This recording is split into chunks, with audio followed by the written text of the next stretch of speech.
Hi good morning. So இது ஒரு colour பார்த்தீங்கன்னா, இது இவ்வளோ நாள் இப்படி ப்ளைனாக இந்த மாதிரி தான் பூத்துட்ருந்தாங்க. ஸோ பார்த்துக்கோங்க, இப்படி தான் பூத்துட்ருந்தாங்க. இப்போ தான் கலர் வர ஆரம்பிச்சிருக்கு. ஸோ பார்த்தீங்கன்னா சென்டரில் தெரியும் உங்களுக்கு ஒரு மாதிரி ரோஸ் கலர். ஸோ இது வந்து ஒரு லைன் மாதிரி வரும் உங்களுக்கு. ஒவ்வொரு பெட்டல்லையும் சென்டரில் இந்த லைன் வரும். அழகாக இருக்கும் பார்க்க. ஸோ இது ஃபுல்லாக ப்ளூம் ஆகட்டும். அந்த கலர் வந்தோன்னே நான் அப்டேட் பண்ணுறேன். அதே மாதிரியே தான் இதுவும்.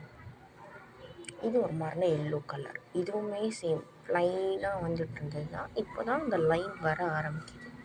ஸோ என்னடா நம்ம இந்த கலர் ஆர்டர் போட்டோமே வரலையே அப்படின்னு இருக்கக்கூடாது. ஏன்னா வந்து எனக்கே வந்து இது லேட்டாக தான் வருது. பிங்க் லாலி பார்க்க அவ்வளோ அழகாக இருக்குது. செம்ம கலரு. அதே மாதிரி